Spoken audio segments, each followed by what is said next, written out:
आज सेवानिवृत्त diploma engineers कल्याण संघ उत्तर प्रदेश के चतुर्थ महाधिवेशन एवं 11वें स्थापना दिवस के अवसर पर सभागार लोक निर्माण डिप्लोमा इंजीनियर संघ भवन लखनऊ में हुआ संपन्न, जिसकी अध्यक्षता संघ के अध्यक्ष इंजीनियर विष्णु प्रसाद तिवारी एवं संचालन संघ के प्रांतीय महासचिव इंजीनियर R.K. भाटिया द्वारा किया गया।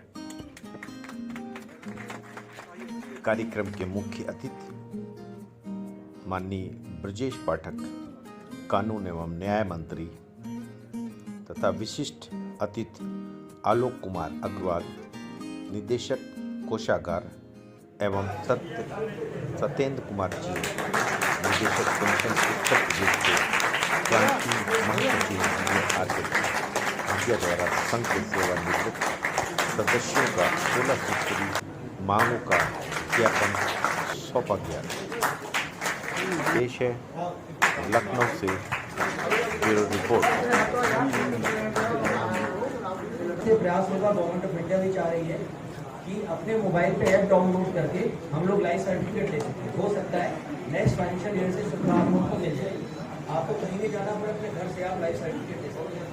मुख्य अतिथि के रूप में पधारे प्रदेश सरकार के प्रभावशाली पश्चिमी कर्मठ मंत्री माननीय ब्रजेश पाठक जी का ये सवर्ग हार्दिक नमन, वंदन और अभिनंदन करता है। जानते होंगे विधि हमारे एडवोकेट भी हैं हाई कोर्ट के, और सेवा के बाद आप हाई कोर्ट का वकालत भी कर रहे हैं। अभी 90 साल की आयु आपकी पूरी हो रही है। आज हम यहाँ आपसे 75 साल से अधिक वालों का सम्मान भी कराएंगे, जो 75 साल से अधिक वाले यहाँ पर हमारे कार्यक्रम में आए हैं। और हमारी भी कुछ समस्याएं हैं जिसकी तरफ हम आपका ध्यान निर्देश करना चाहते हैं, क्योंकि हम भी एक समाज का अंग है। हमने सेवारत रहते हुए प्रदेश के विकास में जो भी योगदान हो सकता था डिप्लोमा इंजीनियर ने दिया, और आज हम लोग सेवारत होने में नहीं है लेकिन सेवानिवृत्त हैं। लेकिन सेवानिवृत्त होने के बावजूद भी हमारे सदस्य जो है समाज में अपनी अपनी महत्वपूर्ण भूमिका में निर्वहन कर रहे हैं जो हो सकता है। तो हम एक छोटा सा ज्ञापन आपको प्रस्तुत कर रहे हैं।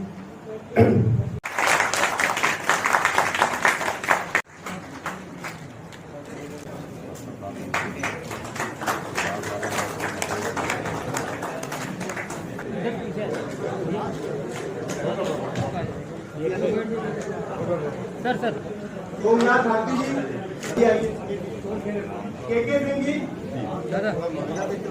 विजय शंकर दुबे जी, MP उत्तर,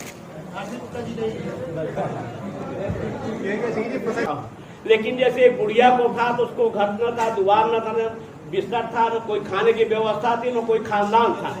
उससे कहा गया एक ही वरदान मांगो, तो उसने कहा मैं अपने नाती को चांदी के झूलने पर सोने की चम्मच से खीर खाते हुए देखना चाहती हूँ।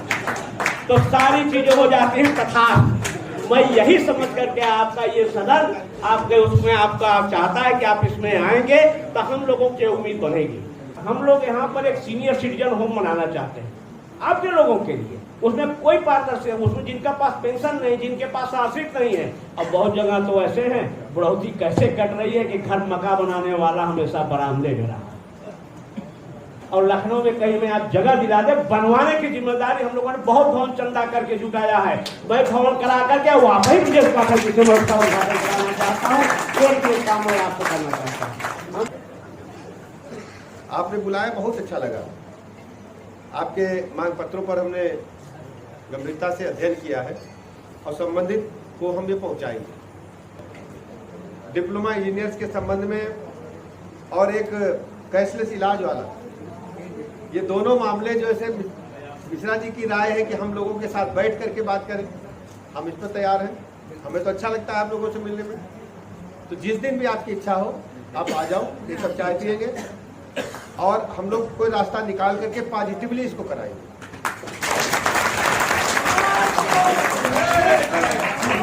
आपसे जो भी कहना होगा कैशलेस इलाज के लिए तो उसे कहेंगे भाई जल्दी कर दो, 21 ठीक हो जाएगा तो 22 प्रदेश तेजी से आगे बढ़ा, इसकी नींव के पत्थर में आपके हाथ लगे।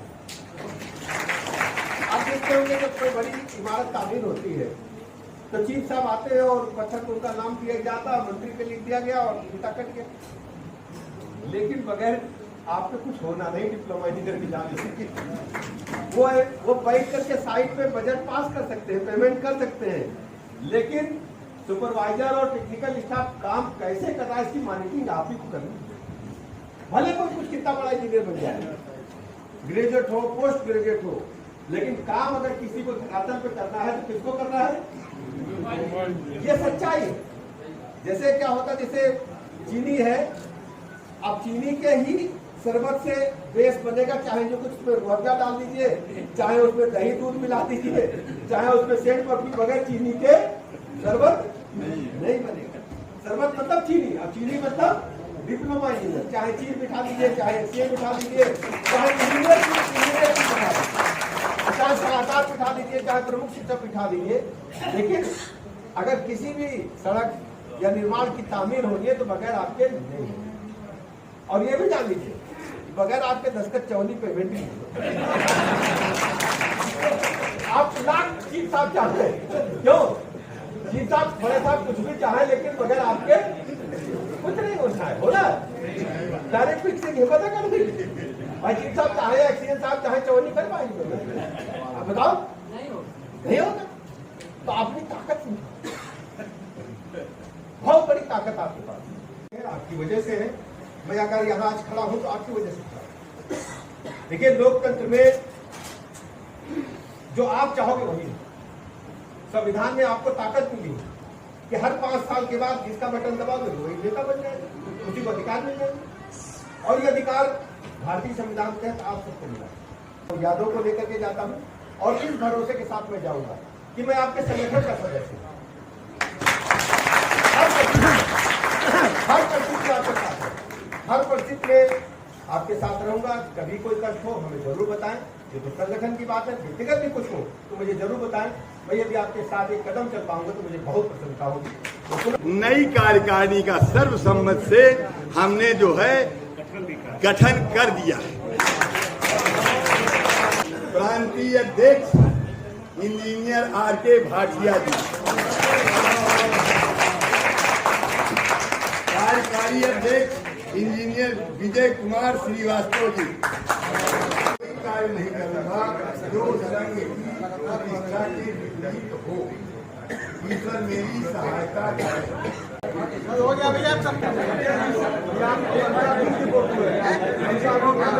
सर, जैसा कि आज का नई कार्यकारिणी का गठन हुआ है, उसमें आपको एक नई जिम्मेदारी दी गई है जिसमें प्रदेश का आपको अध्यक्ष बनाया गया है। तो सर, इस अवसर पे अपने साथियों से सर क्या कहना चाहेंगे? मैं यही कहना चाहूँगा कि जैसे हम लोग इस संगठन को चला रहे थे और महासचिव के रूप में हमने कार्य किया, पूरे प्रदेश को जोड़ा, और आज जो हमें ये उपलब्धि यहाँ पर मिली है कि प्रदेश के सेवानिवृत्त हमारे 80-80, 90-90 साल के लोग भी यहाँ पर इस हमारे सम्मेलन में उपस्थित हुए। हम लोग को अभी और मेहनत करनी है। पूरे प्रदेश के डिप्लोमा इंजीनियर जो रिटायर हैं, उनके परिवारों में या उनको क्या समस्याएं हैं, इसके तक हमें तह तक जाना है। हम उनकी जो पेंशन की समस्या या जो समस्या है राजकीय, वो तो हम लोग समाधान कर ही रहे हैं। हम परिवार के भी जो समस्या हैं उस पर भी हम कोशिश करेंगे, या हमारे ऐसे सीनियर सिटीजन जो बेचारे बच्चों की तरह, बच्चों को जिन्होंने घर से निकाल दिया, बच्चों ने निकाला हुआ, उनके लिए भी अभी हमने मंत्री जी से बात की कि एक हम लोग सीनियर सिटीजन होम ऐसा बनाएं यहाँ लखनऊ में, कि जो ऐसे बेसहारा लोग हैं सीनियर सिटीजन, उनके भी रहने की व्यवस्था की दिशा में हम लोग कुछ काम करेंगे। मंत्री जी से हम लोग को हमेशा सहयोग मिलता रहा, और आगे भी आज भी उन्होंने आप लोग के सामने जो बातें कही हैं कि जो भी समस्या हो उसके लिए वो पूरा हमेशा हमारे समाधान की दिशा में प्रयासरत रहेंगे। और हमें ये पूरा उम्मीद है कि हम जब भी जाएंगे उनके पास अपनी समस्या लेकर उसका समाधान होगा। आज हमने जो उनके सामने मुख्य बात रखी थी कैशबैक सुविधा की, दीनदयाल योजना वाली, जो हमारे सीनियर सिटीजन के साथ सभी राज कर्मचारियों पर भी लागू होती है, जितने रिटायर्ड कर्मचारी हैं उनके ऊपर भी लागू होती है। क्योंकि एक सबसे बड़ी जो आज विडम्बना है कि हमारे पास पैसा नहीं है और बीमार हो गए हम तो इलाज नहीं करा पाते हैं और हमारे लोगों परिवारों में देहांत हो जाता है। तो अगर एक कैशबैक सुविधा की उपलब्ध हो जाएगी कर्मचारियों को, तो वो इस पैसे की कमी की वजह से उनको दिवंगत नहीं होंगे। क्या आश्वासन दिया है उन्होंने भी? कोषागार से संबंधित जितनी बातें थी उन्होंने ये स्पष्ट आदेश किया है कि आज उन्होंने यहाँ पूरा आश्वासन किया मंत्री जी को, वो ये कह के गए कि 15 दिसंबर तक हम समस्त आदेश कर देंगे। जितने भी पेंशन को समस्याएं आ रही हैं कोषागार से, बहुत छोटी छोटी बातें होती हैं कि नॉमिनेशन नहीं है, पेंशनर मर गया तो उसकी जो नॉमिनी है उसको पेंशन तुरंत मिल जानी चाहिए, लाइफ सर्टिफिकेट की परेशानी हो रही है। देख रहे हैं नवंबर का महीना, लोग वहाँ भीड़ लगाए खड़े हुए, तो उसके समाधान की दिशा में उन्होंने आज कहा है कि हम ये समस्याएं जो सभी पेंशनर्स के लिए, हमारे कैटेगरी के लिए नहीं होगी, पूरे प्रदेश के जितने पेंशनर्स हैं उसको लाभ मिलेगा और उन्होंने आज आश्वासन दिया है। और हम जब भी जाते हैं आलोक अग्रवाल साहब के पास उनको हमें बहुत सहयोग मिल रहा है और हम उम्मीद है कि आगे भी उन्होंने आज आश्वासन दिया है उसको 15 दिसंबर तक पूर्ण कराएंगे। इंडिया न्यूज़ 24 के साथ वार्ता करने के लिए बहुत बहुत धन्यवाद।